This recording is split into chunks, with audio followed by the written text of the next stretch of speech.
जो मजहब जिहाद सिखाए वो इंसानियत नहीं सिर्फ हैवानियत फैलाए।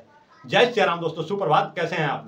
कल 22 अप्रैल 2025 को हिंदुस्तान के दिल पे वार किया गया है। ये हिंदुस्तानियों पे नहीं, हिंदुओं पे वार किया गया है। हाँ, हम बात कर रहे हैं बैसरन घाटी, पहलगांव, जम्मू कश्मीर का, जिसमें नाम पूछ कर लोगों को गोली मारा गया है। नाम पूछ के ये कंफर्म नहीं किया जा रहा था कि आप साव हो, बनिया हो, भूमिहार हो, चमार हो, राजपूत हो या हिंदू के कोई भी अन्य जाति धर्म के हो।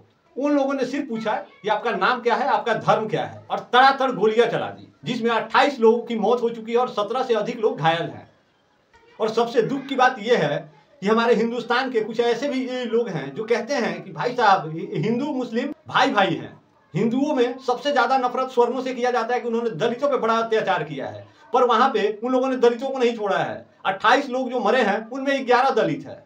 और हिंदू मुस्लिम एकता और स्वर्ण दलित के बीच जो मतभेद पैदा किया जाता है वो कोई आम नागरिक नहीं करता है। आम लोगों को इससे कहीं कोई परेशानी नहीं है। आम लोग साथ ही उठते हैं, बैठते हैं, खाते हैं, पीते हैं, सब चीज करते हैं। ये सारा का सारा भ्रम जाल और फूट डालो राजनीति करो वाला काम यहाँ के राजनेता और नेता लोग ही करते हैं। वही लोग कर रहे हैं, वही लोग इस बीच में खाई भर रहे हैं। और सबसे इसमें मुख्य भूमिका अगर कोई निभा रहा है तो बिहार में हमारे तेजस्वी यादव हैं, और केंद्र में अगर चले जाइए तो वहां राहुल गांधी है, जिन्हें हिंदुओं का जात पता करना है। जात पता कर करके उन लोगों को रोजगार देंगे, लेकिन उन्हें अपने नेताओं का जात पता नहीं करना है। वो किसी को भी टिकट दे देंगे, बस उन्हें ये लगना चाहिए कि हाँ, ये यहाँ से जीत सकता है। इसमें राजनीति करने का कोई जरूरत है नहीं। ये हमारे हिंदू भाइयों पे डायरेक्ट हमला है। और मोदी जी अगर 56 इंच का सीना लेकर सच में घूम रहे हैं तो आपसे विशेष आग्रह है, सीधे उनके घर में घुस के उन्हें ठोकिए।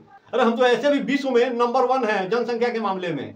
अगर इसमें से 25% अगर निपट भी जाते हैं तो कोई ज्यादा फर्क पड़ने वाला नहीं है। 25% को बिल्कुल खुला आजादी दीजिए, पूरा पाकिस्तान ही समेट के आ जाएंगे लोग। इतना क्षमता इन लोगों में है।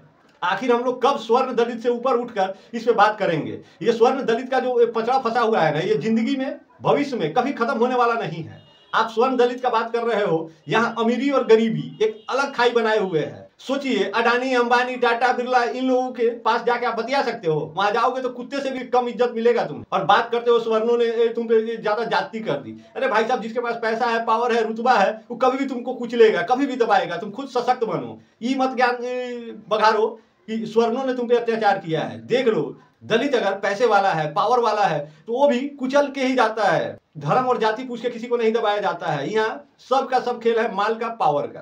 पहलगांव में जो लोग मरे हैं ना, वहां कितना दुख और दर्द, पीड़ा है उन लोगों के मन में। सोचिए, पति पत्नी घूमने गए थे, वहां पति को मार दिया, पत्नी को छोड़ दिया। एक का तो फोटो वायरल हो रहा है कि वो आतंकवादी का पैर पकड़ रही है कि हाँ, तुमने हमारे पति को मार दिया, हमें भी एक गोली मार दो। सोचो, और मारने वाले का मजहब मुसलमान था। और सोचिए, हम लोग उसी मजहब को कहते हैं कि ये शांति का प्रतीक है, शांति का संदेश देता है। ये कैसा शांति है जहां देखो और आतंकी फैलाए हुए हैं। और हम हिंदू कब जागेंगे, कब समझेंगे कि हाँ भाई साहब, हमारा अगर सबसे बड़ा कोई दुश्मन है तो ये दलित हिंदू नहीं है, स्वर्ण हिंदू नहीं है। सबसे बड़ा दुश्मन सीधा सीधा मुसलमान है। हिंदू मुसलमान एकता कभी ना हुआ है, ना आगे भविष्य में कभी होगा। देश का बंटवारा ही इसी आधार पे हुआ है। आपके मंदिर को तोड़ तोड़कर मस्जिद इसीलिए बनाया गया है। अगर भाईचारा इतना ही अगर बरकरार रहा होता तो मंदिर तोड़ के मस्जिद नहीं बनाई गई होती, क्योंकि अगल बगल में जमीनें बहुत खाली थी। वहां मस्जिद बना के आपसी भाईचारा का मिसाल कायम किया जाता। हिंदुस्तान पाकिस्तान का बंटवारा नहीं होता, बांग्लादेश का बंटवारा नहीं होता, अफगानिस्तान हमसे अलग नहीं होता। ये सभी एक होते।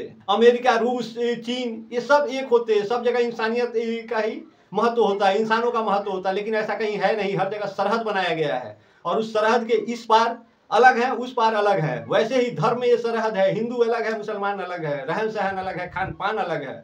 और साफ शब्दों में समझो तो हमें मुसलमान से नफरत नहीं है, लेकिन उनकी हरकतें ऐसी है कि उनके ऊपर सहानुभूति हम दिखा भी नहीं सकते हैं। वो सहानुभूति लायक है ही नहीं।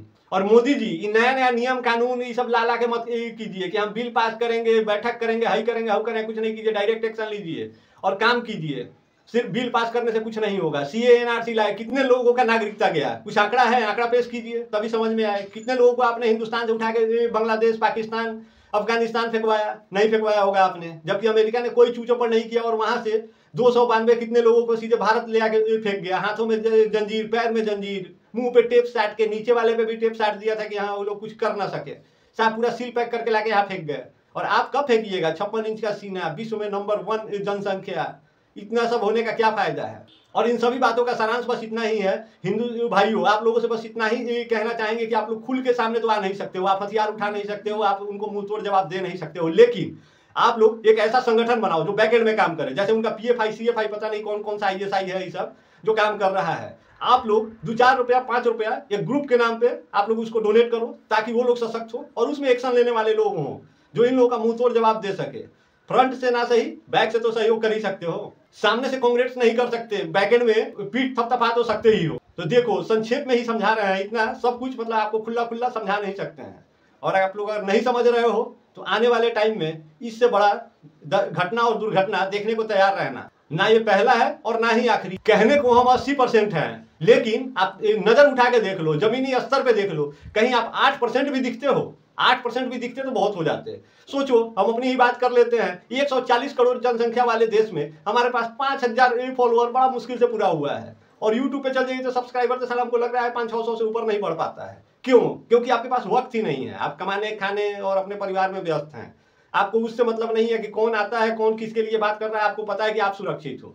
लेकिन वहां जो जाके 28 लोग मरे हैं, उन लोगों से पूछो, वो लोग भी शादीशुदा जीवन में अच्छा खासा खुशहाल थे। अभी किसी का 2 महीने पहले शादी हुआ था, तो किसी का 10 दिन पहले, किसी का 2 साल पहले। ये सभी गए हुए थे वहां घूमने, एंजॉय करने, और हो गया इनका एंजॉय। और इन लोगों का भी सोशल मीडिया अकाउंट खोल के देख लेना, उसमें उम्मीद है और हम गारंटी के साथ कह सकते हैं कम से कम ऐसे 10-15 लोग जरूर आपको मिल जाएंगे जो अपने फेसबुक और सोशल मीडिया पर लिखते होंगे हिंदू मुस्लिम भाई भाई।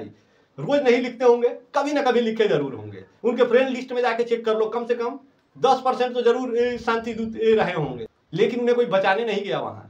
आपसी भाईचारा बस सिर्फ कहने की बात है। और अंत में फिर से मोदी जी आपसे कहना चाहते हैं कि आप इस पे कड़ी निंदा नहीं कीजिए और डायरेक्ट एक्शन लीजिए। हिंदुस्तान की पब्लिक देखना चाहती है कि आपने क्या एक्शन लिया है। और रही बात जंग की, तो हिंदुस्तान तैयार है।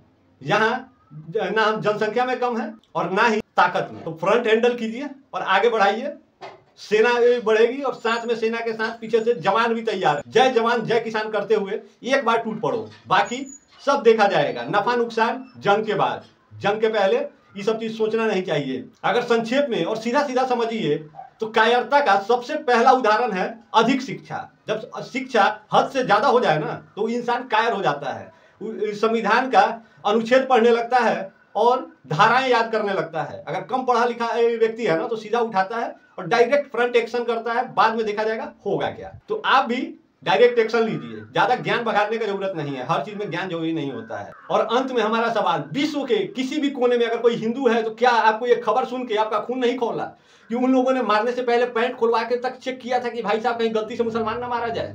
अगर खून खोला है तो इस खून को ठंडा मत होने दो, और जितना आपसे हो सके, जितना आप सक्षम हो, जहां तक आप जा सकते हो, आवाज उठाओ। न्याय मिलना ही चाहिए। अगर आप उस तरह से भी सक्षम हो तो उसका हिसाब ले लो, न्याय करो जाके। बाकी आप लोगों से विशेष आग्रह है, इसको थोड़ा शेयर करके बाकी लोगों तक पहुंचाते जाइएगा। और आप अगर खुल के कमेंट नहीं कर सकते हैं तो बैकएंड में एगो पिन ही कर दिया कीजिए। बाकी जय श्री राम।